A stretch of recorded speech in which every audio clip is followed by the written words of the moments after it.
Good morning. જય સ્વામિનારાયણ. નાવ last lecture આપણે સંસ્કારી ભારતની બુકમાં પુષ્પ 11 આપણી 7 પવિત્ર નગરીઓનું લેસન આપણે કમ્પ્લીટ કર્યું, બરાબર ને? આ એક્સપ્લેન મેં તમને કરી નાખ્યું છે. દ્વારકા સુધી બધી જે નગરીઓ છે, આપણી 7 પવિત્ર નગરીઓ, ત્યાં આપણે એક્સપ્લેન કર્યું છે. હવે આપણે એક્સરસાઇઝ કરવાની છે. નોટબુકમાં આપણે ક્વેશ્ચન આન્સર મતલબ MCQ લખવાના છે, બરાબર? Everyone take out your notebook, write down here heading. તમારે હેડિંગ લખવાનું છે 11 નંબર, પુષ્પ 11 આપણી 7 પવિત્ર નગરીઓ.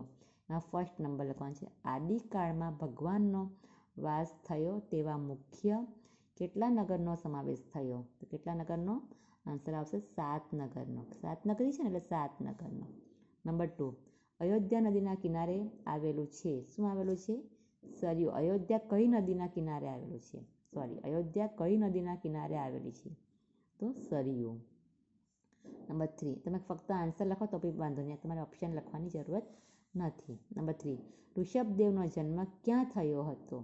તો અયોધ્યામાં. ક્યાં થયો હતો? અયોધ્યામાં.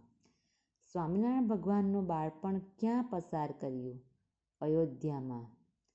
પછી કૃષ્ણની જન્મભૂમિ ક્યાં આવેલી છે? ક્યાં આવેલી છે કૃષ્ણની જન્મભૂમિ? બધાને ખબર જ હોવી જોઈએ, મથુરા. મથુરામાં જન્મ થયેલો ને. કંસનો વધ કોણે કર્યો? તો કૃષ્ણ. હરિદ્વાર ક્યાં આવેલું છે? તો હિમાલયની તળેટીમાં. હરકી પેંડીમાં કોની આરતી થાય છે? તો ગંગા મૈયાની. પછી મહાદેવજીનું અતિપ્રિય સ્થળ કયું છે? શું આવશે અતિપ્રિય સ્થળ? કાશી. કયું સ્થળ અતિપ્રિય છે મહાદેવજીનું? કાશીમાં મહાદેવજીને બહુ ગમે. પછી શિવકાશીમાં કોનું મંદિર આવેલું છે? તો મહાદેવનું. દક્ષિણ ભારતમાં મંદિરના દ્વારને શું કહે છે? શું કહે છે? ગોપુર. શિવકાશીમાં કયા માતાએ આંબા નીચે તપ કર્યું હતું? તો કઈ માતા આવશે? પાર્વતી માતા. શિવકાશીમાં પાર્વતી માતાએ આંબા નીચે તપ કર્યું હતું. પછી શિવકાશીથી 2 માઇલ દૂર શું આવેલું છે? 2 માઇલ દૂર શું આવશે? વિષ્ણુકાશી.